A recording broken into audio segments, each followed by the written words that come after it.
Last year, 2018, was a very busy year for me, meaning that I had little to no time to date or meet any girls. Due to my busy schedule, I decided to make a Tinder account.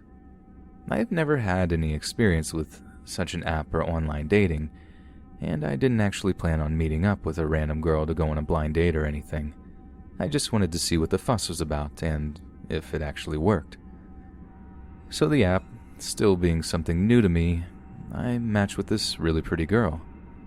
She seemed short, light-skinned, and had a nice smile. Her account wasn't a catfish or any sort of fake profile, it seemed genuine and legit. I know that I didn't actually want to hit it off with any girl in this manner, but she was very hot and I said, screw it. So I slid into her DMs with a simple, hey. A couple of hours went by and we got each other's Snapchat usernames and phone numbers. We exchanged Snapchat photos, so with that said, there's no way that her Tinder account was fake. I felt better knowing that for some reason. She said that she lived in the city that was about 25 to 30 miles north of mine. I had nothing planned for the next day, and neither did she, so we decided to meet up at her house the next day to mess around. The next day came by, and we planned to meet up at around 10:30. The neighboring city where she was from was about a 30 to 45-minute drive from my place, so around 10 p.m.-ish. I decided to start driving over. As I am driving over, I get a phone call from her telling me to instead go over at a later time, around midnight. I didn't mind since I had friends who lived in her city, so I paid them a visit. Meanwhile, I waited for her. 11:45 p.m. rolled by and I started to drive to her place. My friends didn't know what I was up to, they just thought I popped in to visit them randomly. So this girl sends me her address, and at first the address that she had sent me led me to this upper-class suburban neighborhood. I reached the address and it was close to what I would describe as a white mansion. I called her to tell her that I was parked in her driveway, and I asked her to come outside so I could assure myself that I was at the right place. She said, "I don't see you. Are you sure you followed the directions?" Well, to avoid any more mess-ups, she just sent me her current location through iMessage. At first, I found it odd, but I followed the directions to the location anyway. So midnight rolled by and I was on my way to her current location, which was actually kind of far from the address that she had originally sent me. As I am driving, the directions are telling me to drive off the path and into a dirt road surrounded by cornfields. This spooked me a little because I was now in the middle of nowhere. I was about 10 minutes away from any civilization. Red flags started to go off in my head, but I ignored them because there was no way that her account could have been a setup. I've seen her pictures on Snapchat, and you can't Photoshop those as far as I'm aware. So after driving through a dark dirt road through the cornfields, the directions led me to a broken down old house. It looked uninhabitable. There were no cars outside or in the driveway, and the only light I saw was the porch light. I called this girl to tell her that I was outside. She replies with, "Okay, I'll be right out." On a side note, I'm a pretty big dude and I train every day. I'm not intimidated by others, but there are some situations where you are helpless and have no option but to evade for the fear of your life. So I'm waiting by my car and then I see this figure come out the front door, and it was dressed like a freaking nun. Black veil, long black dress, voodoo charms, and she's also holding a voodoo doll on her left hand. I was pretty spooked out, but I thought it was just a prank. I gave it a few seconds for the cameras to pop out, but the person just stood there. I slowly started to realize that this wasn't a prank because a few seconds later, I saw another figure in a similar black outfit peeking out of a door and starting to make a run towards me with an actual machete. I don't even bother trying to fight back because I knew I was probably going to end up gutted or skinned alive by these psychos. I immediately jump in the car and floor it out of there. I then heard a gunshot a few seconds later behind me. I'm in my car screaming prayers with tears in my eyes because I was hoping to drive away with my life. Her number then kept calling me as soon as I left. I blocked it, And then another number started to call me, and I blocked it as well. I ended up staying over at a friend's house that night. I explained everything that took place, and he wanted to go check it out together with our group of friends, but I was too terrified to even go back there. I called the police, and they went to go check it out, but the place was abandoned by the time they got there. They said that the address has been vacant for years, and they simply made a report out of it, and they were never found. The whole thing was a sick setup to begin with. The girl was planning on luring me so they could do God knows what to me. I deleted my Tinder account. I'm pretty sure it works if you're only looking to get laid, but I somehow had the worst luck the first time I ever decided to use it. Don't ever meet a stranger somewhere that isn't public. Things can always go sideways.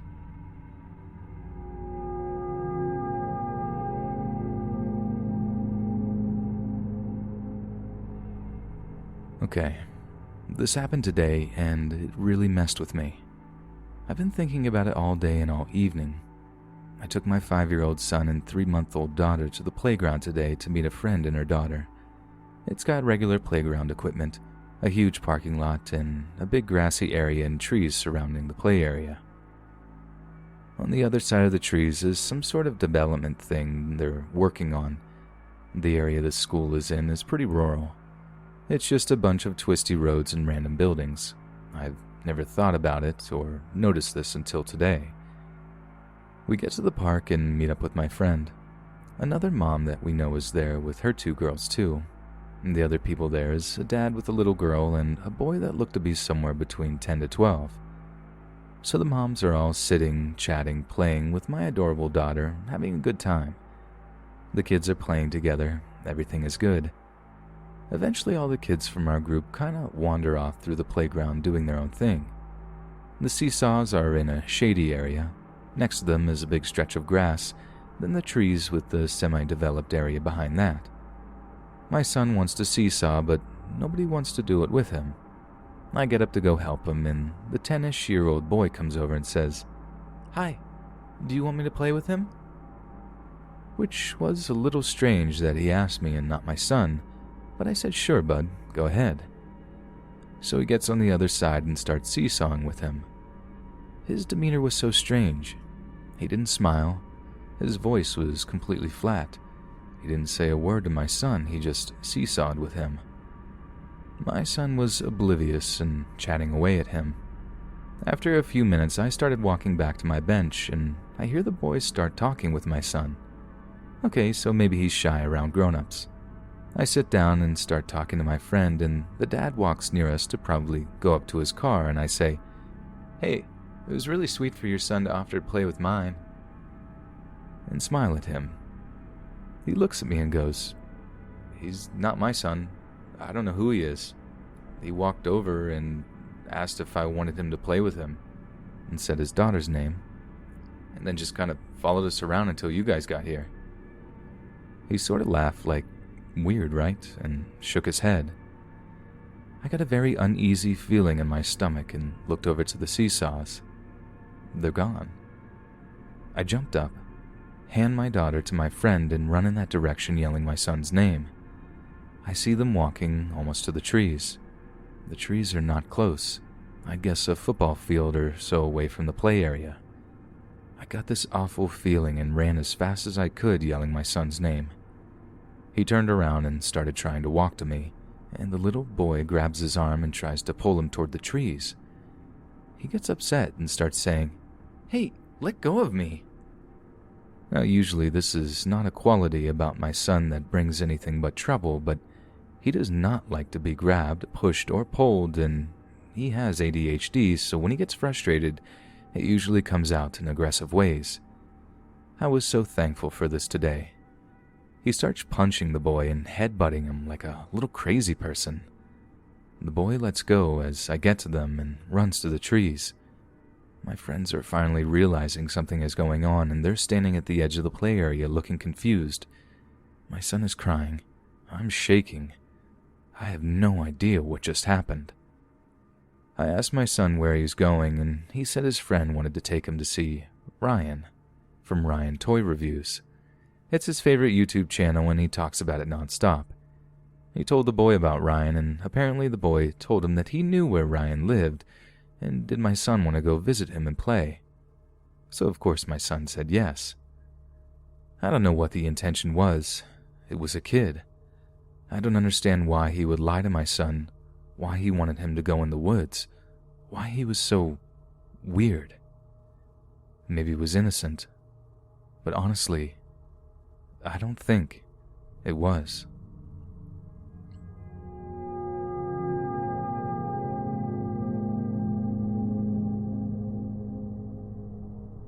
I was 11 years old. At the time, I was living in an apartment situated on a street with an ongoing construction. Needless to say, they often tapped into the electric supply and the power fluctuated quite a bit. Therefore, the street's lights often served no real purpose, especially in the winters when evening dawned on us with pitch-black darkness. That is relevant, so keep it in mind. From what I remember, it was a weekend I was supposed to spend at my friend's house. For an 11-year-old me, this was an exciting prospect, having been loaded with schoolwork the entire week. I was to spend what I believed to be Friday night sleeping over and spend the entirety of Saturday at her bungalow, to return home that very evening. What made it even better was the fact that her parents had an event they could not avoid and therefore trusted us to stay alone in their 2-floor house for the entirety of the 6 hours they were gone. Back then, the idea of spending a whole night alone with my friend was great. No interference and a whole 6 hours of games and movies on their huge TV. As it turns out, my friend had other ideas.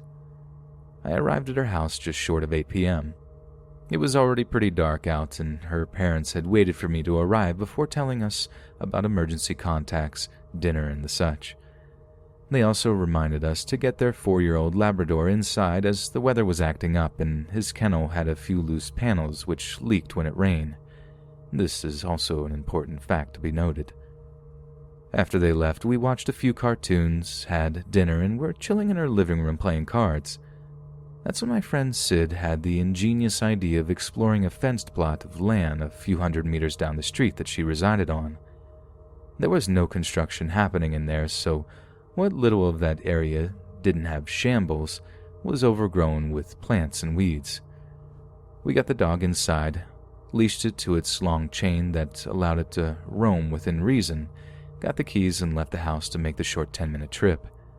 At this point, it was about 10 p.m. In retrospect, this is where we still had a chance to avoid this particular encounter, but being the curious and daring 11-year-olds that we were, we ventured anyways. Rather uneventfully, we arrived and set to climbing over the 2-meter wall. Luckily for us, the wall was broken enough in places to make good holds to carry us over. Once inside, Sid suggested that we sit a few meters away from each other for as long as we could till one of us was too scared to do so. We faced each other and walked backwards till there was just enough light to see the general silhouette of the other. After what seemed to be like a good 10 minutes, I saw Sid's hunched form rise and start to walk toward me. She seemed to be walking rather fast and in a haphazard manner, jumping over rocks in such a daring pace, even getting cut by some thorns in the process. She came up to me, and just as I was about to laugh and call her out on being scared, she told me to get up because she needed to go feed Shaggy.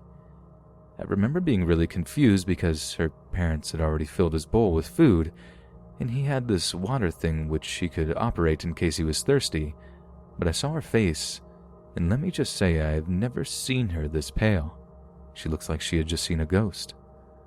So without asking questions, I said okay, and we made our way back over the wall, albeit in a tense manner and rather quickly. The moment my feet touched the ground, I felt Sid grab my arm and straight up just start sprinting down the street. To put things into perspective, I had a bruise from the way she grasped it for 2 weeks straight. So we ran like a demon was chasing us, arrived at her house and went in through her front yard fence gate, a towering metal gate without bars, and she told me to unlock the front door while she deadbolted the metal gate's various locks into the ground, then the 2 gates to each other. At this point, I was starting to panic, but we got into the house and Sid then proceeded to run around the house, locking and closing all possible windows and doors, as well as pulling the curtains shut. I was very confused as to why she was doing this, and so was her dog, who stood there and followed her around while she did so. After about 10 minutes, she came back into the ground floor living room with a very scared expression, explained to me that the reason she did all of that was because while we were sitting apart, she happened to glance away from me to a few meters to my right to see another human silhouette crouching in the bushes. She thought she was imagining it until it moved closer to where I was sitting and seemed to be unaware that my friend was watching them. She did not want to startle me or the person, so she made up having to feed her dog as an excuse to get out of there without alerting the person still crouching there. After hearing this, I was quite shaken, and we hugged for a few minutes, deciding not to tell our parents as they had very much warned us not to go out of her compound. We did not want this to be the last of our time alone together having fun, and so we peeked out the window into the street, which seemed to be empty as far as we could see, and proceeded to put it behind us as excitement took over our minds once again. I would love to have said that that's where it ended, but what happens next has stuck with me till this date, and I hold a fear of that situation from that point onward. To give you an idea of the layout of her compound, her house was surrounded on two sides by a lawn, and the lawn was then surrounded by a wall some 2.5 meters high. The wall had one entrance, which were the tall metal gates I talked about previously. The house itself had windows all around the perimeter as well as two potential entrances, the first being the front door, while the second being a door to the small attached space next to the house, which was made of see-through metal like the kind which metal fences are made of, but stronger. This space had a metal door with a lock only accessible from the inside, as well as a door which was on the wall. The space was attached to inside the space. However, this door only had a deadbolt on and was made of light wood. This is also of importance. So an hour or so in after the incident, we were upstairs in her air-conditioned room playing games on her computer and talking about whatever it is 11-year-olds talk about when we heard the dog bark downstairs. It was growling and seemed to bark at random intervals. Keep in mind that her dog was a friendly Labrador who rarely ever growled or barked aggressively. My friend went to get the dog upstairs to her room, and after she returned, she informed me that the dog was standing near the front door growling at it, and that it took her quite a bit of effort to get him upstairs as he kept trying to go back there. We were really confused as this was unusual for him to do, and thinking that a stray dog may have caught his attention, we decided to go into the balcony attached to a room that gave us a view onto the front lawn and a part of the street directly in front of the house. Instead of seeing what we assumed would be a stray dog or cat, we looked down to see a person standing very still in her lawn and in front of her front door. In the limited light we could make out heavy layers of muddy-looking clothing and a head full of hair that looked very matted. The dog was with us in the balcony and was whining to be let outside. We crouched in her balcony, and right as we were about to discuss what we should do, we heard what sounded like the front door rattling as if someone was trying to open it with the handle.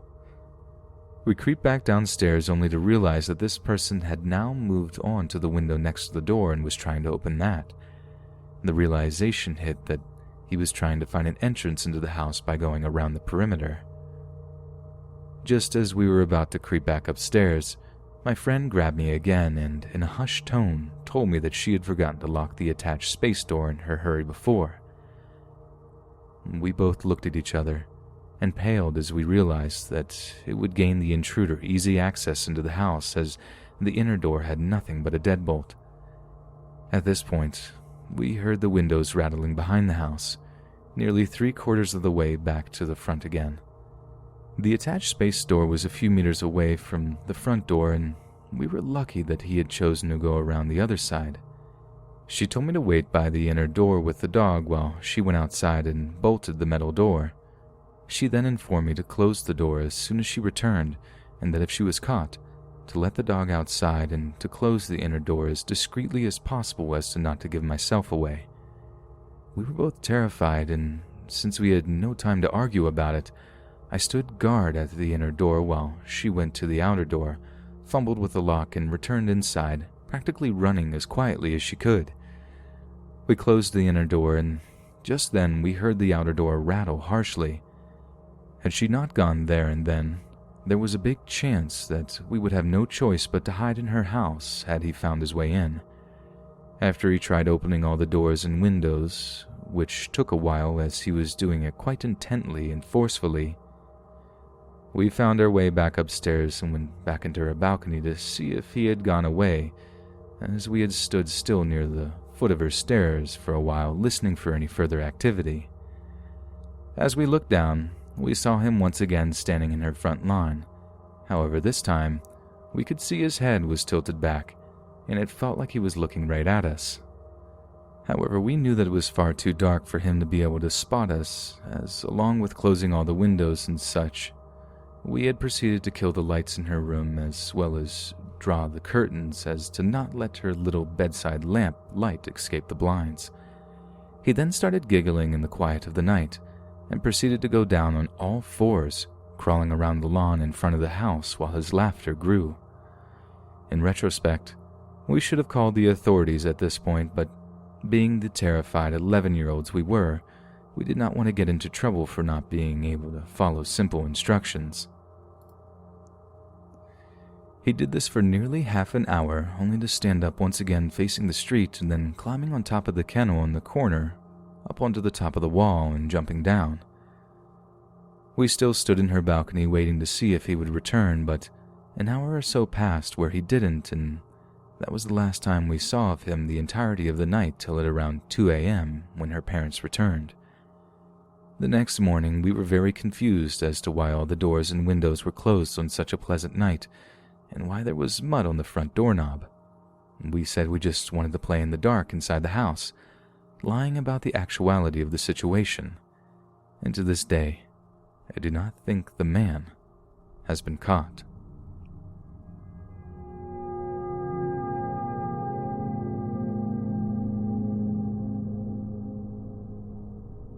My boyfriend and I at the time were living in this semi-spacious studio apartment that belonged to his dad.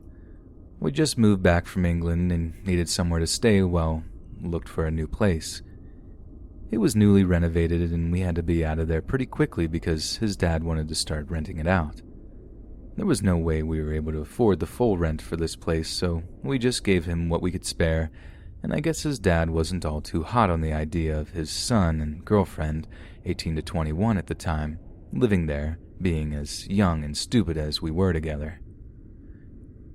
It was on the 3rd floor, and he recently got a permit to build a roof deck outside. You can walk onto it through the kitchen, and it's kind of level with the neighbor's bedroom window. We were aware that it must have felt a little invasive, so we tried to be considerate about how late we went out onto it and regarding the noise and stuff. The tension started to grow between us when we were outside on a Saturday night, having a smoke, and were just talking at a reasonable volume when suddenly we heard a harrowing, "Will you both shut up and get back inside?" I look at my boyfriend and just burst out laughing. I looked around to see where it was coming from, and it was an old, sweaty hippo of a man peering out of his window, gasping for air as he looked at us as if he was about to kill us. My then boyfriend said, "Hey mate, you could also just ask us normally to keep the noise down." To which he started spewing countless obscenities and barked at us to go back inside. We didn't want his dad to get any complaints about us, so we just went back into the house. Several days later, we get a phone call from his dad saying the neighbor had called him, saying we were blasting loud music all weekend, screaming, and had loads of people over. He said he had to call the police. The thing is, even if he had called the police, we would have been none the wiser because we weren't even there. That Sunday morning, we were going out of town for a few days, so it made no sense. Over the course of a few weeks, every time we'd go out to water the plants on the deck or hang up some washing, he would use any excuse to shout abuse at us. It was honestly traumatizing. "The pressure in your hose is too high. Your clothes are blocking my sunlight." And some mornings we would eat out in the deck and he would complain about the noise of our cutlery clanking on the plates. It was honestly starting to get ridiculous. He would constantly tell us how the roof deck shouldn't even be there, so we gave him a copy of the approved permit. Anyway, one afternoon we were kind of getting busy on the couch, nothing too R-rated, but enough to maybe think of getting curtains that weren't as see-through as ours were. So we're doing our thing, and out of nowhere, he looks up and out of the window and his face just drops. He gets up and walks towards the window. "What?" I jumped out of my skin and asked him what was wrong, but before he could answer, he leapt outside on the deck and started banging on our neighbor's window. "What just happened?" I asked him. He was filming us. I could see a blinking red light through his blinds." I was just like, oh my god, no freaking way. I genuinely didn't believe it at the time and told him it was probably something else. Quite understandably, he wouldn't let it go. He would go out at night and try to look through his window for filming gear. You could only see so far back into his room, so there was no actual certainty that he had any of that stuff. And one day he left his window open, so I guess he wasn't home. Bear in mind, this was over the course of several weeks, and he actually climbed halfway through his window, standing on the garden table, and just freaked. At the end of the room, there was just this wall of videotapes with all these dates and names written on them, and loads of heavy-duty camera equipment at the end of his bed. We called the police and told them we were being stalked. Maybe it was just a coincidence at the time, but I think our suspicions were justified considering his character. He was just an all-out horrible and creepy guy. And if he had footage of me half naked, I wasn't going to take the chance. The police informed us that we didn't have sufficient enough proof that he was filming us, but that they would question him. Without any real evidence, they weren't able to get a warrant to search his house for the tapes. So, after a while, we decided the only way to do this was to catch him in the act. It was pretty calm between us for a while. After we involved the police, he stopped bothering us, but I still wanted those tapes. One night, we just got back from dinner, and as we're about to go to bed and we hear a knock at the door, it's our other neighbor who was super cool and asked us about this neighbor we were having issues with. A total understatement. The whole street knew we were on bad terms. Everyone usually kept to themselves, but they all hated this guy. We told her the whole story, and after talking to her for a while, she offered to call the police and tell them she also witnessed him filming us. The police came around the next day and informed us that with our neighbor's testimony that we were able to acquire a warrant to search his apartment. A few days later, we watched the entire thing go down. 2 police officers showed up to his apartment, gave him a letter, and we just watched. An hour or so later, he was arrested, and that was that. We didn't hear anything back from the cops for a while until we got a call saying that he had been filming us for months. He had footage of us eating, of us napping on the couch, me getting changed, my boyfriend working out. It sent shivers down my spine. Not only was I absolutely furious, but really freaked out. We pressed charges, and eventually he got a few months jail time. We eventually moved out, but I never found out what they did with the tapes. I think they're probably in an evidence locker now.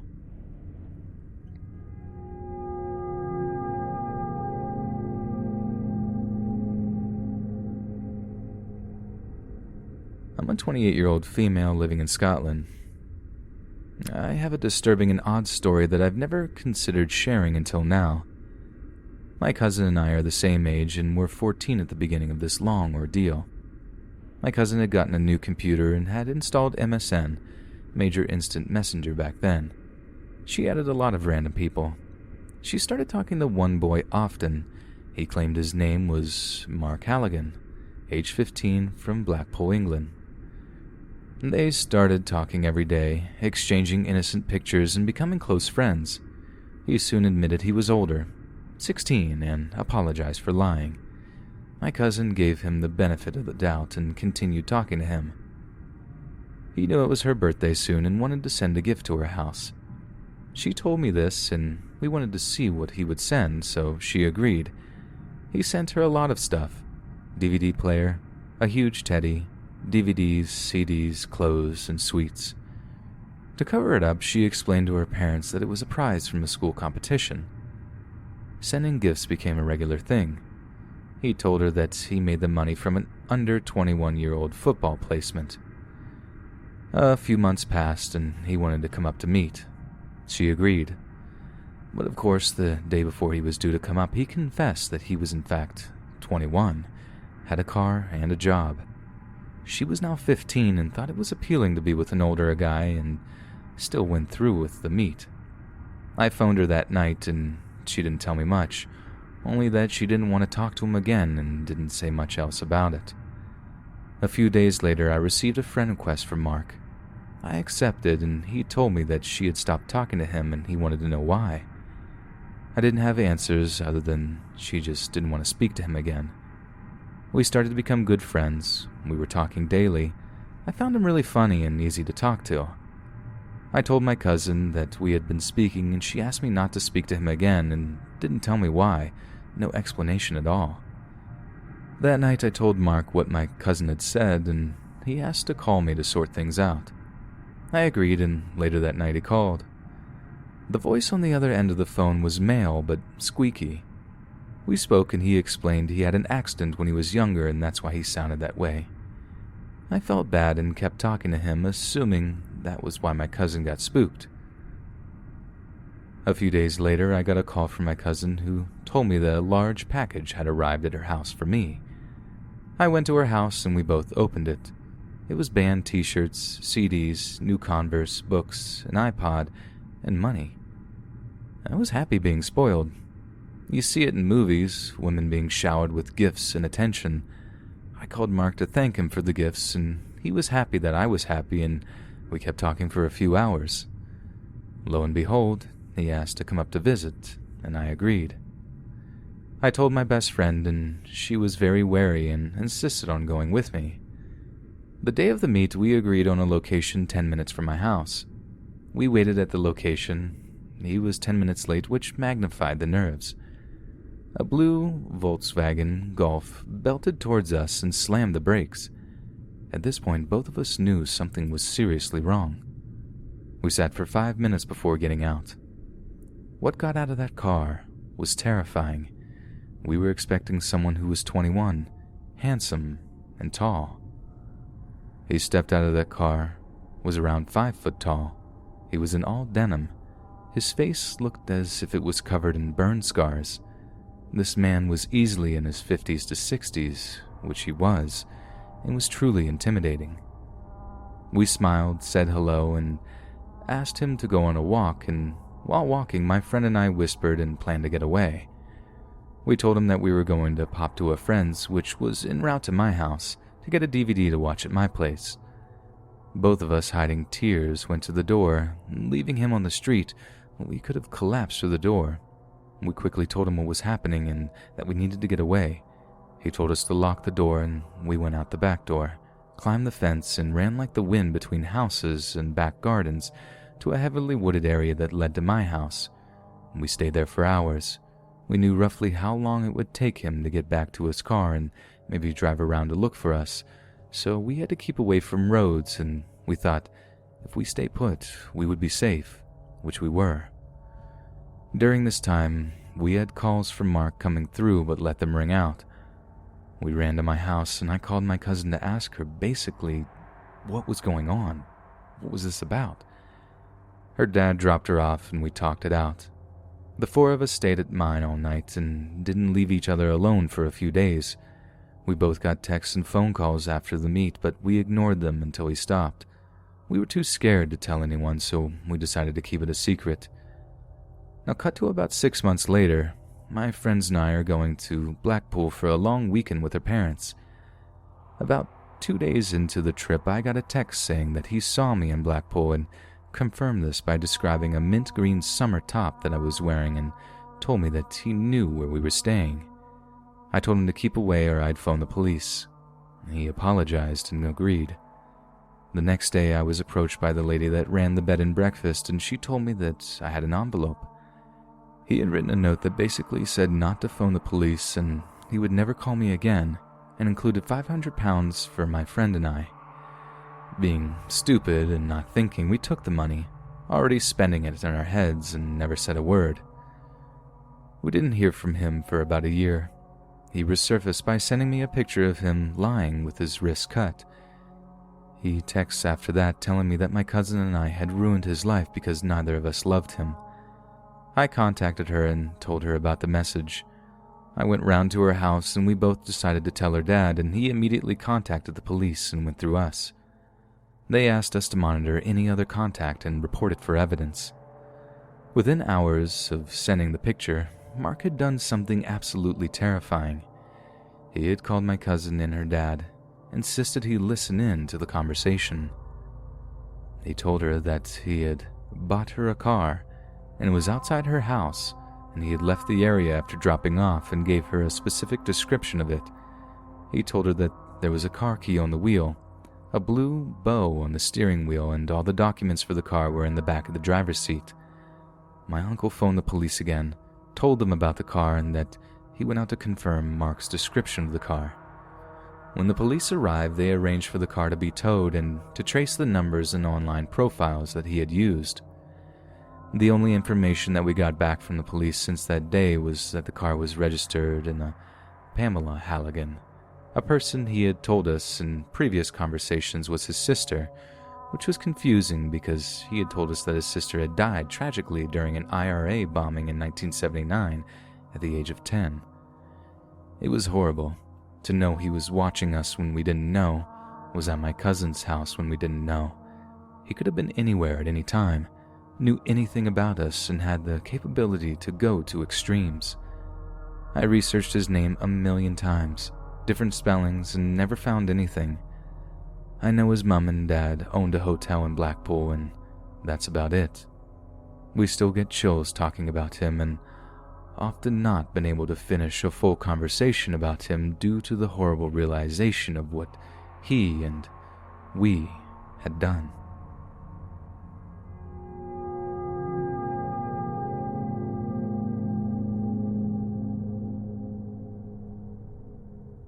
My wife and I live in a somewhat medium-quality apartment complex in a fairly well-off city. It's a gated complex, and we pay extra for security, so we thought it'd be fairly safe and secure. A lot of our neighbors sleep with the windows open. My wife also used to like to sleep with the windows open, or would occasionally leave the back door open early in the morning so the dogs could go in and out as they wished. Both of these against my wishes, as I was raised to always lock all doors and windows before bed. Our back door opens onto a small private porch area with a cement slab and some low greens garden surrounded by a short wall, probably around 4.5 to 5 feet tall. I used to keep my collapsible bike back there, folded up and locked. Nobody could even see it unless they're already on the porch, and I kept it locked to a support pillar beside. A few months ago, this bike went missing. The dogs went crazy one night and we couldn't figure out why. One moment, we were all sound asleep. The next moment, the dogs would not calm down. I didn't take my bike to work that day, but we noticed it was gone the next morning.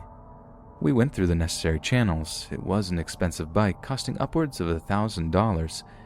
We filed a police report, filed a claim with insurance, and notified our apartment managers. This is when we find out that although there is technically video surveillance as part of our security package, it only covers the front of the complex, not the central green where our back porch is.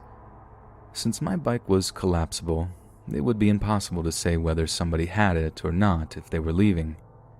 We were hyper-vigilant for a couple of months after that.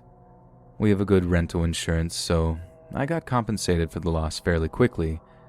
While we never really forgot, it didn't seem as important anymore as nothing more was happening. Our dogs weren't even waking us up in the night to be let out. Until a couple of weeks ago, they did. My wife, being tired and not thinking about it much, got up and just opened the door for them so they could go in and out as they wished. She then went back to sleep. This was around 4 a.m. Thankfully, nothing happened. The very next night, though, she wakes up around 4:30 to use the restroom. On the way back, she notices an odd silhouette between the vertical blinds of our back door. As she looked closer, she realizes she can see a man standing right on our back doorstep, as if trying to peer through the blinds.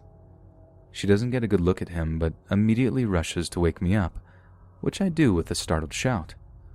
When she told me what happened, I immediately grabbed our detachable bedpost and go to take a look. But though I'm trying to be quiet at this point, there doesn't seem to be anyone out there.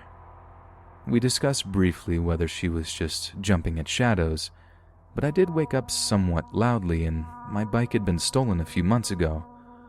We decided to talk to our apartment managers in the morning and go back to bed. The next morning, I go out on the porch again just to make sure nothing else was missing and that everything was undamaged, and I find that all of our greenery next to the wall had been trampled flat. There was definitely somebody back there that night. I try speaking with our apartment security, and they say they can't do anything without a description. Unfortunately, my wife didn't see the guy very clearly. Apartment management just reiterates how they only have surveillance on the front of the complex. We didn't even bother making a report. It doesn't seem like there's even anything to report. I don't even know what I would have done if he was still there when I got out to the porch. Maybe even yelled at him, I'm not sure. For some reason, our dogs didn't even wake up during all of this. In either case, the creepy man who was on my back porch, please don't come back. I'd rather not meet.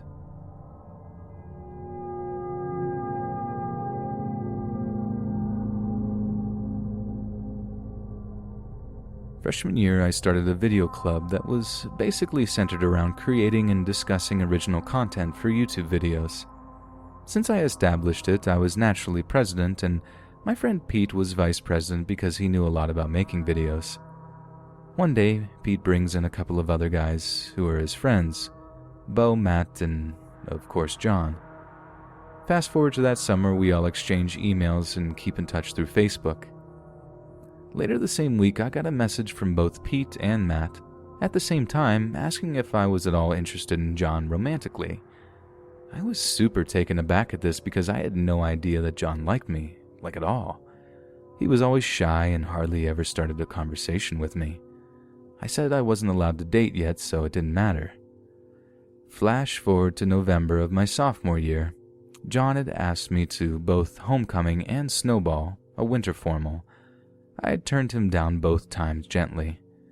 Things started getting weird when he would show up to the classes that I would be in, like he would walk in. This happened most often during English and Latin because he knew both of the teachers well and they let him sit in. He would sit next to me and try to talk to me. After school let out, I would immediately get emails from him, long ones, asking me about my day and other stuff like that. I never replied. Obviously, at this point, I was getting uncomfortable with his constant presence. I tried telling him this, but he didn't seem to get it. Not knowing what else to do, I started trying to distance myself from him. It got to the point where he was outside every single one of my classes after they ended so that he could talk to me. I had friends escort me to and from classes to sweep me away from him. Then, the day before winter break, John gave me a note. I didn't think anything of it. I shoved it in my backpack without thinking. I read it later at rehearsal, at theater. Nothing could have prepared me for what it contained. It went a bit like this. I hate you. I do not say these words lightly. If you hated me, you could have just told me. I wasted my friendship on you. I thought you were beautiful and smart, but you're just an idiot. A dumb idiot that makes me feel worthless. And that makes me want to die. You're the reason why I want to end myself. If I do so, know that it will be your fault. I'm more depressed than I have been in years because of you. What is your problem? Unfortunately, this wouldn't be the first or worst hate note he sent me. The others came after I got my first boyfriend, after I kissed a boy in front of him, and when I got him kicked out of English class that I was in where he would visit me. Even after all this ugliness, he asked me to senior prom. The audacity. Things only got worse from there. He he manipulated mutual friends into thinking I was the bad guy.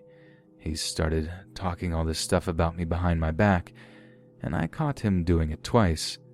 And like the coward he is, he immediately shrank from me when I caught him. Those mutual friends try to explain that John doesn't get social cues and that he's socially awkward and that I should just let it go. And like an idiot, I did. I didn't report him to any teachers. Everything came to a head the last day of May that year. It was the official last day for seniors. I walked into the pre-class hangout room. It was our theater's director classroom, and everyone said their good mornings there. John was there, and given everything that had happened, I decided to ignore him. When he saw me come in, he made a beeline for me. The room was crowded, so I wasn't able to physically avoid him. He shoved me into the wall behind the door. I fell to the ground and my head smacked against the open door. I was disoriented, but I distinctly remember him saying, "Trash," before walking out of the room. I burst into tears of frustration and exhaustion. Those in my immediate vicinity saw what happened and got me to calm down. After that, word got around about how John was actually a monster. I still didn't report him, but honestly, I wish that I did.